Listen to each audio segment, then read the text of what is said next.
I think it's interesting. A lot of people, when they think about sleep, they will first think about maybe sleep doctors or sleeping pills.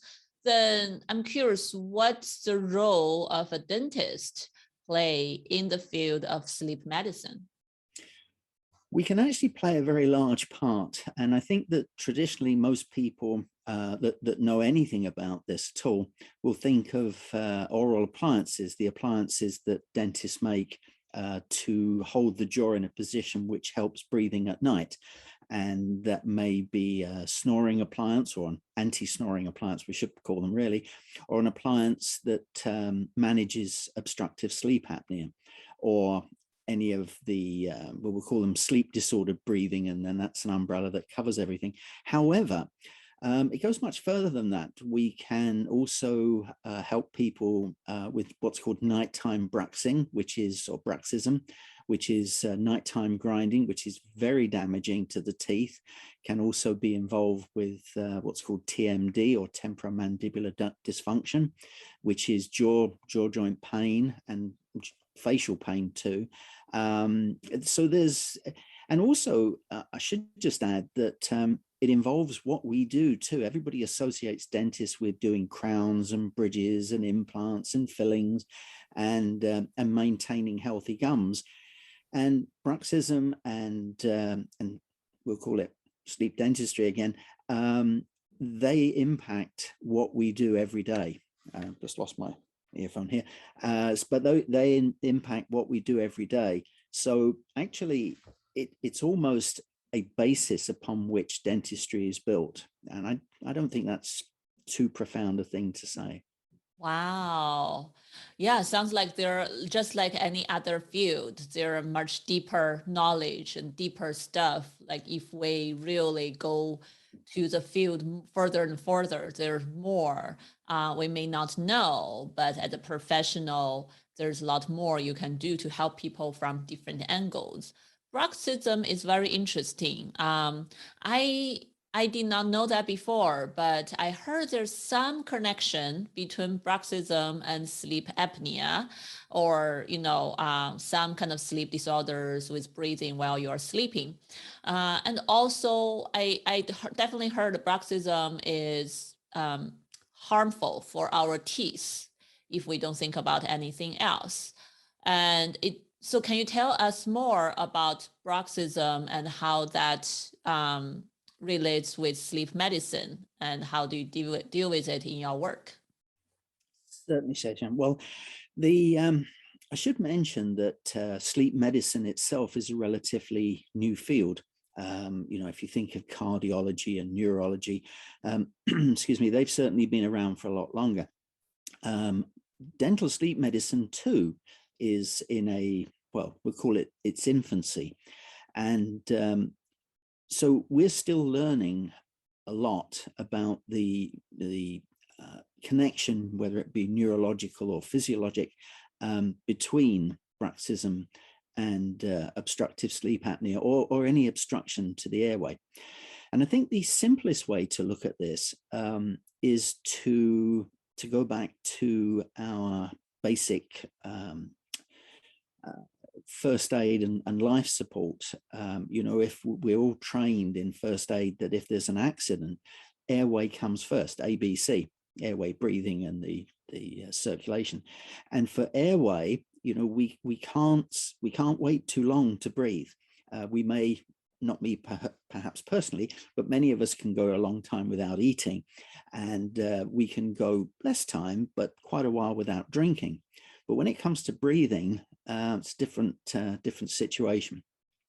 So the body knows that the airway and breathing is paramount to life, and it will do anything to maintain that airway. So at night, when we're no longer conscious of holding our airway open and we lose all the protective reflexes to our airway, then when we close our airway, when we lose our airway, normally due to gravity, where the tongue and the jaw falls back, just like we go back to the ABC of basic life support, is we need the jaw forwards.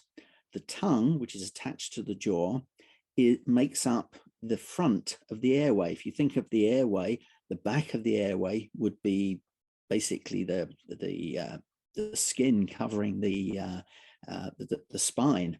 And then the sides of the airway are soft tissue, and the front of the airway at the tube going down is basically the back of the tongue. So if we can hold the tongue forwards, we maintain the patency or the openness of the airway.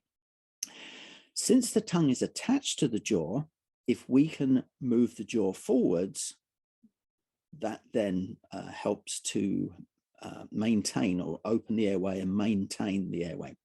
Now, the reason I mention that is because dentists will be very quick to get excited and say, well, we can do that because we can make an appliance which will hold on to the teeth and hold the jaw forwards. But at night, if you haven't got that, the body needs to, it needs to do its own thing. And so what happens is when you lose your airway, the body will try and regain the airway by pushing the jaw forwards. Makes good sense. If, you know, from a survival standpoint. Now, we go back to dentistry, and of course, we've got teeth, and those teeth are in a certain position. And regardless of why the teeth are where they are or where they happen to be, they may very well be in the way when the jaw is pushed forwards. If you think about it, if your teeth close, then your front teeth are there. Depends on the overlap, but nonetheless, your teeth are there when you close like this. So if you push your jaw forwards, your teeth are in the way. And so what we see as dentists is we see the effect of the teeth, of the jaw coming forwards and wearing the front teeth. So what we do as dentists is we look for that as a red flag. If we see someone with a lot of wear on their front teeth, we must assume that there's a possibility that that is due to the jaw being thrust forwards to maintain the airway, and it's the teeth that are in the way. Now, that's good because that increases our awareness, and we can tell the patient and we can say, well, this is a screening tool. Maybe we should go further just to see if you are maintaining your airway. We could do sleep tests through the physician. But what's also important is if we don't know that, and somebody comes in and their teeth are very ground down and they're all flattened off and they don't look very attractive, then traditionally, as a dentist, we are looked upon to make the teeth beautiful again. So we can then build them up with crowns or veneers or that sort of thing. But if we don't deal with the underlying problem, that jaw thrusting will continue. And as you can imagine, it's going to break our dentistry. So we need to look at these things in a practical sense, not only from a dentistry standpoint, but from a medical standpoint. And so the awareness of this by the public and by dentists too, because we're not classically, sorry, let me rephrase that. We're classically trained as dentists, but the field is changing and we need to change with it. I was never to imagine, I'm a bit of a dinosaur, I've been around for a while, but nonetheless, even younger dentists are not always trained. Most dental schools have a very full syllabus and they find it difficult to add things. So the dental sleep medicine is something which is only just beginning to gain a position in dental schools. Anyway, I digress. But so, yes, that's basically a connection between bruxism and obstructive sleep apnea, or the loss of the airway in any way, shape, or form. And I should just mention, if I may, and forgive me just to kind of go off on just a slight tangent, many people who are watching this will recognize the term obstructive sleep apnea. And many will know what that means. It's the loss of the airway, obstructive being an obstruction, sleep because it happens during sleep, and apnea because it's stopping breathing. So yeah, many people know that, and they'll associate that with a traditional stereotype of a man in his middle years, perhaps a little bit round in the middle. Fortunately, you can only see the top of me anyway, so that's good. And that becomes our stereotype. But we're beginning to recognize now that young, female or male, very fit people who run marathons and are at the gym all the time, they can get a form of obstructive sleep apnea too. And that's only just been recognized maybe over the last 10 to 20 years. And it's called UARS, or UARS, which is upper airway resistance syndrome. I do have that, Oh, even do you? though you see I'm thin and fit. And Yeah, young. actually, yeah, and young. I do Exactly. have that. So I was shocked. I Googled exactly the image you described came out. I was like, huh, possibly not a lifestyle or body shape thing. Well, that's fantastic. Not fantastic that you have it, but fantastic that you have experienced this, put that way. Right. Because many people out there will experience excessive daytime sleepiness and some of the other issues. And the doctor doesn't understand necessarily that they could possibly have obstructive sleep apnea. So they do everything else and look at thyroid tests and so on and so forth. But we can't overlook that. And I didn't know that for you, but I'm really glad that you mentioned that because it's a good illustration. Right. I have to say, learning sleep medicine, behavioral sleep medicine, helped me understand more and more about sleep and start explore myself and find out, oh, actually, there's a part of me I don't know about myself. Just like what you mentioned, most dentists don't have the specific training of sleep, right? And you start, I think you possibly get into sleep medicine field much later in your career. So I'm curious, what make you start getting interested in it? Um, Basically, I was forced into it by an inability to help my patients the way I wanted to. I'd been in dentistry for several years. I won't say too much, otherwise you'll be doing the math. Well, for about 20 years. And I think that I was successful as a dentist, like most dentists are. And I could do traditionally what I was taught to do, and everybody seemed happy, so that was fine. But there were some patients that I just didn't understand why I couldn't help. They may have had jaw problems, they may have had excessive wear of their teeth, but I didn't know what was going on. And it was bothering me. And I was also suffering from jaw joint problems myself, and the physicians and the dentists in our town didn't know what that was due to. So I basically went back to school, and I didn't realize at the time how big this rabbit hole was. And so I started, and the more I realized, what's the expression? The more I knew, the less I knew. The more I realized I didn't know. And of course, because this is a developing field, not only did I have a lot of catching up to do to the present knowledge, but you have to kind of keep going and have to be flexible for things that you didn't see coming down the pipeline. So I then realized that I had obstructive sleep apnea too. And my wife for years had complained about my snoring, but I wrote it off as other things. And, you know, you're always perhaps the last one to realize about your own problems. And I recognized that my son had had airway problems too as a child. And there's also, and I won't go too much into this, but there's also quite a strong connection between ADD-like symptoms and airway. You know, as adults, when we get tired, we sit in a corner and fall asleep. But anybody who knows, because they've been in a superstore or a Walmart, when the kiddies miss their nap, they don't go to sleep. They become hyperactive.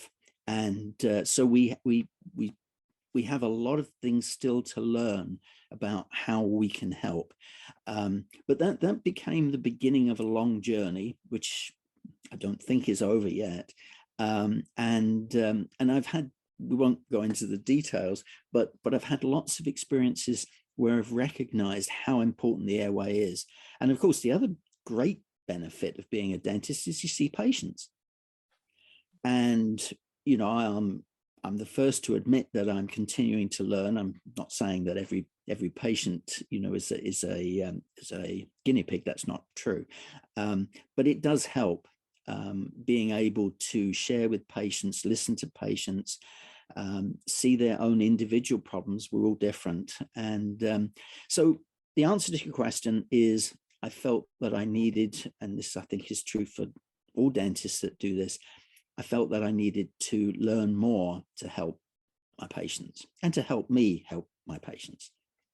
Right. Wow, that's great. I think there's a lot of wonderful information you just shared. Not sure whether our audience really catch that, but Yeah. but I think I was thinking one thing you point out is the difference between adults and children, right? And when we are sleepy or when we don't sleep enough for whatever reason, we show it in a very different way. Children could be hyperactive, while adults could be sleepy, tired, and trying to rest. That's a huge difference. Absolutely. And I put a plug in here for kids. You know, it's been said before that our children are the adults of tomorrow. And and I'm not just talking about dentists, we can all, including the public, we can, parents specifically, we can change the child's life. Airway is so crucial. I remember speaking to a consultant pediatrician, and she was shocked that the medical field, she was trying to change things, but she was shocked that the medical field was so ignorant of the importance of airway to children. And I'll just throw this in because maybe this will help just one person and then it's worth it. If a child is grinding their teeth and if they lay in bed and their lips are apart, i.e. not sealed like this, but they're sitting, not sitting because they'll be laying, but if they're laying in bed with their lips apart, they're mouth breathers. And mouth breathing has been associated with airway problems from the very start. So if your child does have either a grinding issue or their lips are not together at rest, that's a red flag. And it's a good idea to go to your doctor and explain the situation. And I'm going to put one other plug in, hoping that no physician is watching this. Sometimes it's hard for physicians to either understand or help because they don't quite know, the best way to help their patients in this particular area. And that is, we have mobile phones now. And we can tape our children and we can show what's actually happening. And you don't have to have classical obstructive sleep apnea, although that can happen in children, but just the snoring, the restlessness. And what happens, especially with older children, is it affects them at school. They're not attentive, they can be disruptive, all the signs of ADD, really. So I just want to put that plug in because that is so important. I mean, as adults, we can go to the dentist, we can go to the doctor, we can say, I've got a problem. Kids can't do that. Wow. Hopefully our audience really pay attention to this, right? If you are parents or if you have children around you, pay attention to what their sleep look like. I'm a psychologist, so in my practice, I do see a lot of emotion disorders, emotional disturbance from younger aged children. Sometimes I ask parents about the children's sleep, and sometimes I do get the answer that the children actually are not sleeping well. And sometimes it came in as a mood disorder and end up to be a sleep disorder. So I hope this really a lot of, like, whoever are listening, pay attention to this and consider this as a possibility. Yeah, I it's great to hear you say that because it means that this whole sleep thing is not only beginning to percolate to us dentists, but yourselves and physicians. And I would also just add, because this doesn't perhaps fit the dental image that we're portraying here, but obstructive sleep apnea is not the only thing that can fragment sleep. We have restless legs, and children are prone to that too. So, if your kiddie is having problems during the day that you think may be associated to being overtired, there are more things than just grinding teeth and sitting with your mouth open. But those for me are red flags because I'm a dentist and I tend to see the things I look for. And as a dentist, I look for things in the mouth. So, but it's a big field. And of course, we also have the fact that just about everything in life is bidirectional. You know, we're taught that if you have a disease, these are the symptoms and the signs. And that's the way we're taught, clinicians too, as you know.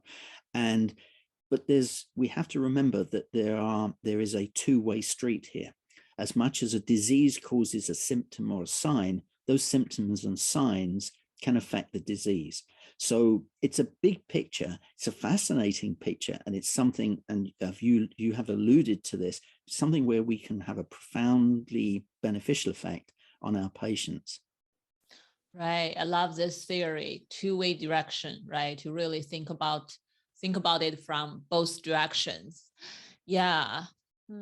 So for come back to what dentists can do to help with all these sleep disorders, because we all know there are like more than 80 different sleep disorders.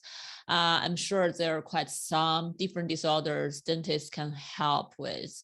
So I know if people grind teeth too much, I heard there's something dentists can help put on to help with it.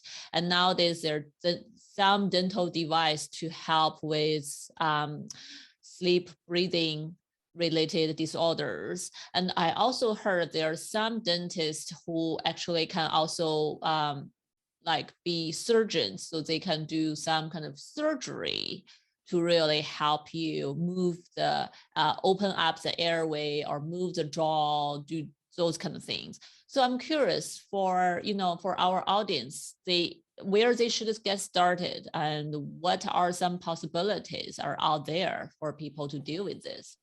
Those are good questions. I should preface this by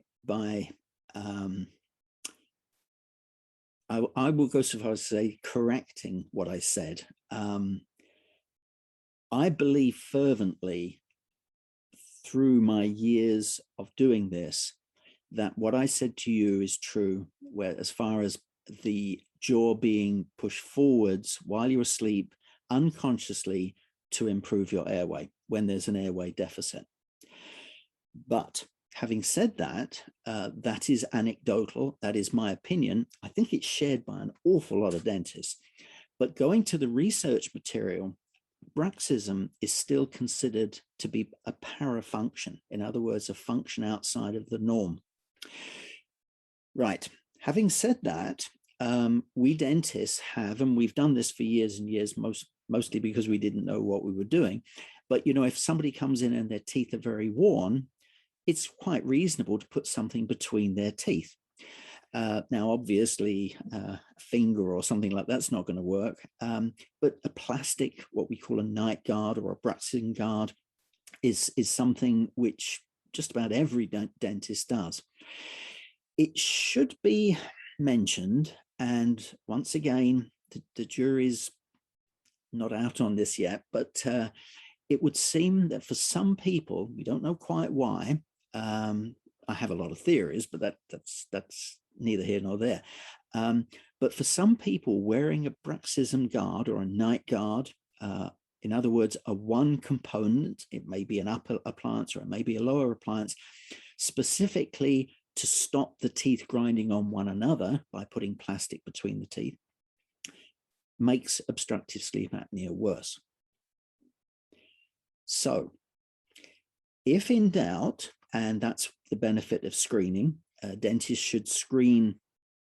I'll go so far as to say all dentists should screen patients. It doesn't take it takes only less than 2 minutes.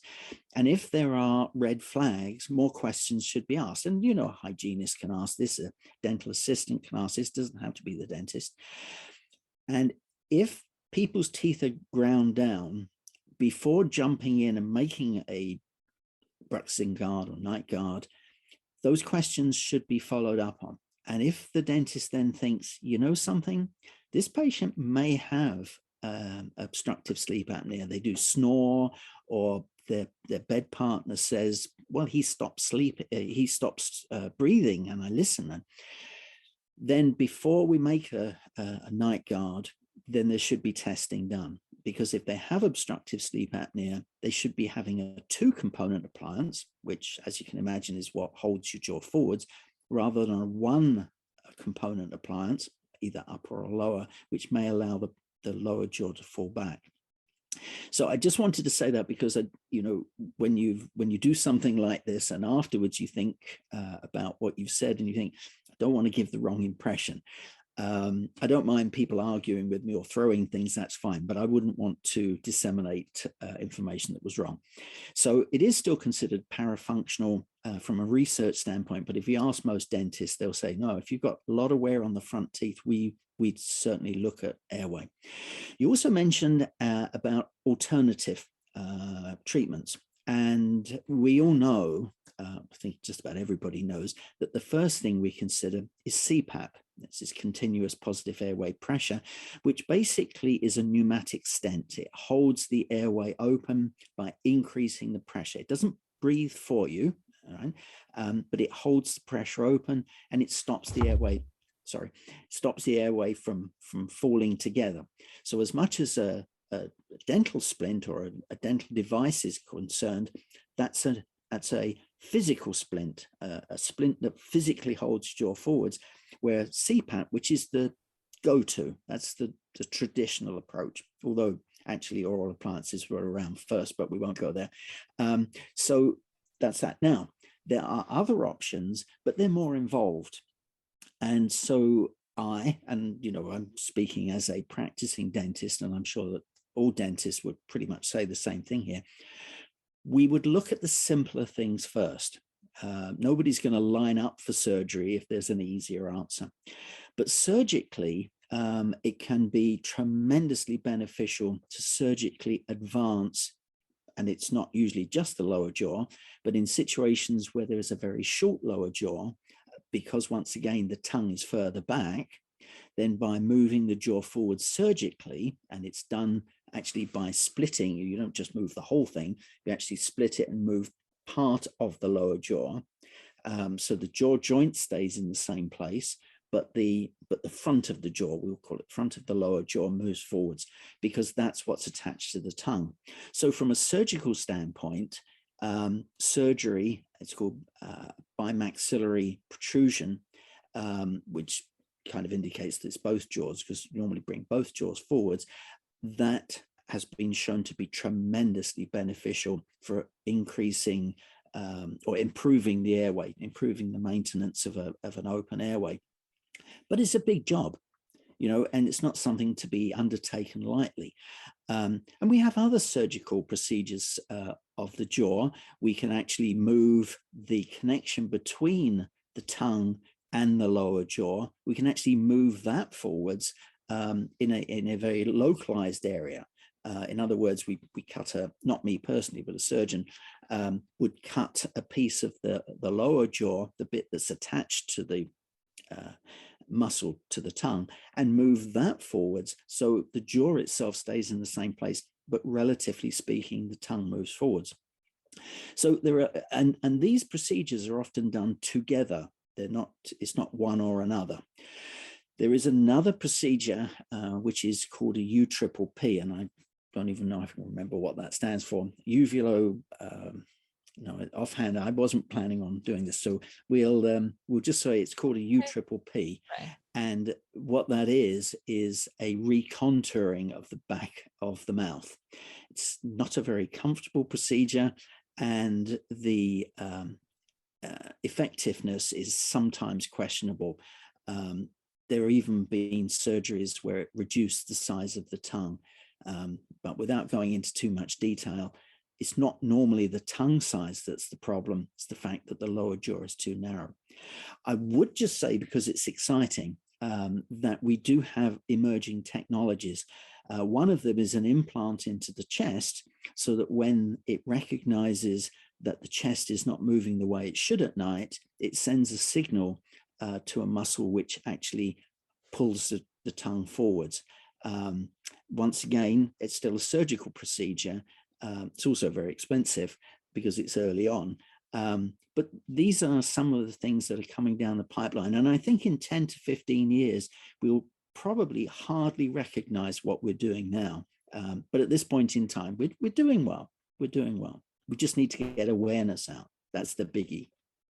Right. I think awareness is so important, and that's part of the reason why I start this podcast is I really want to get a lot of different guests on the podcast to share their stories, expertise, to help the general public really understand all this, wide range of knowledge within this sleep field.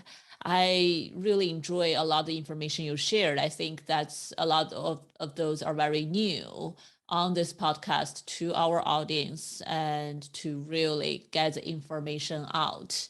And I think before we end, I also want to ask you more about the consequences if people ignore this symptom, if they don't do any treatment, right? If they think, well, snoring is normal, falling asleep behind the wheel is normal, I'm just tired, I probably just need to sleep more. But as we both know, those possibly are symptoms of something more severe. So what are the consequences? Why people should consider treatment? There's two ways of looking at this. There's the clinician's way of looking at this, and there's the patient's way of looking at this. And I respect that. From a clinical standpoint, we have a lot of evidence to show that poor sleep affects us significantly during the day. We know that when we're sleepy, when we didn't sleep well last night, it's going to affect our function today. We're just not as with it. We also know that it can affect cognitive function and the ability to drive. And you ask any police officer and they will tell you that there are accidents where there are no skid marks. The car's gone off the road, driven into a tree. And the other thing about falling asleep at the wheel is you can't brace yourself. So many of those accidents end up as fatalities. Now, that's enough alone. We have so many other things, cardiovascular, by which I mean strokes, heart attacks, hypertension, high blood pressure, diabetes, the list just goes on and on. But from a patient's perspective, and we can't forget this, it's what importance is there to me? And that's a hard one to answer, because just like some people smoke and they live until they're 100, and maybe clinicians think it's not really fair because all these people who don't smoke, they should be the ones that are living to 100. But we are individuals and things affect us differently. So I don't tell my patients, if you don't do this, you will get that, because I don't know. But it certainly increases the probability. And I tell you what I tell my patients. I say, we are not like cars. Cars have dashboards. Dashboards have lights. And if there's something wrong with the engine, the light comes on. You usually stop the car or drive it to the dealership or wherever you bought the car, and you say, my lights come on, please can you check this? That's what we're doing. We're looking for these things because we don't have lights. And we need to stay vigilant because our engines can break and they can't be fixed so easily after they've broken. Once you've had a heart attack, once you've had a stroke, it's not game over, although sometimes it is. But so from our perspective as clinicians, and I'm speaking from you and you and I, we know that this is an incredibly dangerous disease. But what we have to do is to portray that in a way that patients understand that actually it's potentially dangerous for them as individuals too. And I will just finish by saying that's without considering snoring. Anybody who sleeps with somebody who snores understands that they are the ones that are now going to start suffering from sleep deprivation too. It is dreadful. And I'm preaching to the converted, I'm sure. Anybody, as I say, who sleeps with somebody knows how damaging that is to your own sleep. And although the person doesn't know they're snoring, they are victims too of the consequences. So this is a profound disease. And I'm not going to stick my neck out and be controversial, but, you know, we've become very aware of some of the serious consequences of the epidemic we're in the middle of now. And yet we've totally ignored the epidemic of sleep disordered breathing or obstructive sleep apnea. And we do so at our peril, and also at the peril of the person driving the other way. Wow. And potentially our children that are sitting in the back. Anyway, It's getting more and more dangerous. So all this is not to scare people, but we really want to let people be more aware, right? We want to be the best we can. We want to be the healthiest we can. We want to function as well as we can. Yeah, all we can do is give out the information we know from literature, from clinical practice. We are not saying anything for sure, but we give out all this information, and eventually the choice is your own. Absolutely. Okay? Whoever Absolutely. is listening, make your own choice after knowing the pros and the cons. And if you are suspicious of some of the symptoms, check it out and then consult with different providers and seek advice. What was the next step? Is that severe? Is that mild? Or is that something you don't have to worry about? It's totally something different, right? I think it's information, build upon information. As adults, we make our choice. But also as parents, sometimes we possibly need to help our children to make the best health choice too. So whoever listening, if you are parents, then that's something extra to consider as well. Absolutely, yes. And I think to hold a podcast series like this is wonderful, because sleep is so important, and it's something that is often forgotten about. Yeah, I know. I know a lot of people want to listen to chill meditation music to help them fall asleep, but that's only part of sleep.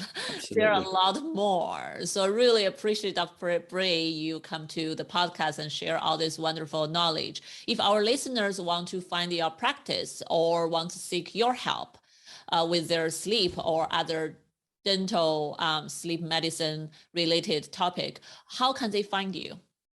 Well, I practice in British Columbia, but it has to be said that many, many dentists do this. So your first resource is your own dentist. If you think you may have a problem, go to your own dentist.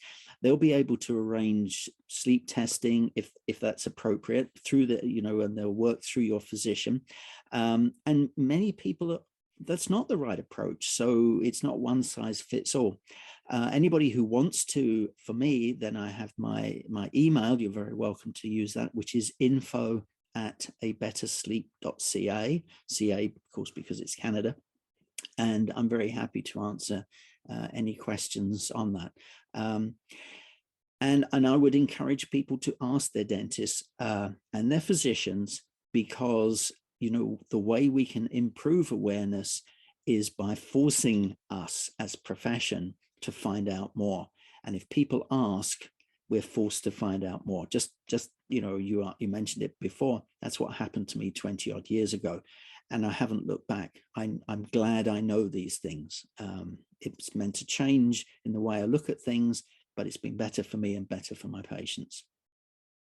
Wonderful. Yeah, similar to me. I start knowing the information, then I went to check it out and found out, oh, I do have upper airway resistance syndrome. Incidentally, you are a good candidate to start considering an oral appliance. So your first resource, give your dentist a call and ask them what they think. I mention that because different aspects of sleep disorder breathing can be dealt with better in different ways. But generally speaking, and it is a generalization, not specifically, but generally, URs, it can often be treated very successfully using an oral appliance, which, let's face it, is a bit easier than a mask and a hose. True. Yeah. I know a lot of people don't like CPAP. I tried CPAP for a little bit. Oh, it's really painful. So I totally understand a lot of the patients why they don't like it. So there are a lot of different methods out there. Whoever listening, right? Consult the providers, consult people who have experience in the sleep medicine field, and they possibly can give you really evidence-based advice on different options based on what you really need. Absolutely, Yeah. absolutely. And unfortunately, you know, we do have a strong commercial component to this. So anyone looking into this does need to remember that, you know, we tend to look at what we do, and as patients, we need to get a fair appraisal. So sometimes we need to ask different people for on their opinions, and then because we have autonomy as patients, then we can choose, as you quite correctly said yourself, we have the right to choose at this point in time, which hopefully we will be able to maintain. Great. Thank you so much, Dr. Bray. And Thank you, Seshan. yeah, really enjoy the conversation. Yeah, me too. Thank you very much.